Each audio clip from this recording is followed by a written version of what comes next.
All right, Ezra chapter 2, let's call this one structure in their towns for a quote or something similar that's going to come up at both the beginning and the ends of the chapter as it talks about the names of the people who actually returned in this first wave of people returning to Israel from exile. It's going to say that they situated themselves in their towns as it describes groups of people. First and foremost, the leaders of the people, then kind of the general population of those who moved back. And of course, the priests who moved back, then the Levites who moved back, and then a group of folks I wasn't necessarily expecting to see, those being the sons of the servants of Solomon. It's probably appropriate to call them out by name because if you've got to set a goal for your return, the days of Solomon are not a bad objective to have for what you might hope your return might eventually become. And then finally, after the sons of Solomon, there are going to be a group of people we would call undocumented, meaning these are individuals who are going back with the people of Israel, but who cannot document whether or not they are actually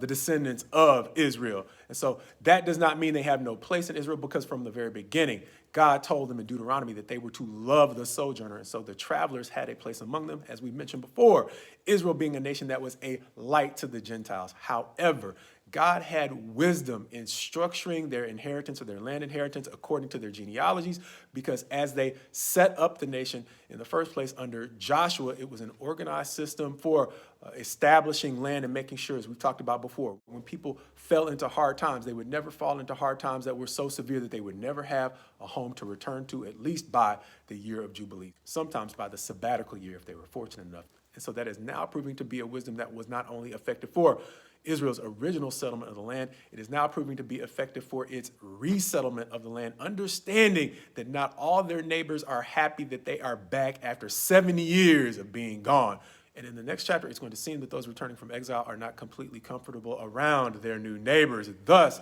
the wisdom of having them settle in their towns allows them to settle quickly, free of some of the conflict that actually led them into captivity. Understanding that in those last years before the captivity, Israel and Judah did a lot of infighting that allowed their neighbors to more easily cart them off into captivity when that time came. And so now in resettling the territory, the structure that allows them to at least settle according to their genealogies, even if not yet according to their specific inheritances, allows them to avoid the infighting that quite possibly made it easier for them to be carted off into captivity in the first place. And maybe just as importantly, since it seems like it's not going to take very long for at least some of their neighbors to become hostile, it's important for them to be able to move in a way that allows them not just to move in, but to move in and defend themselves.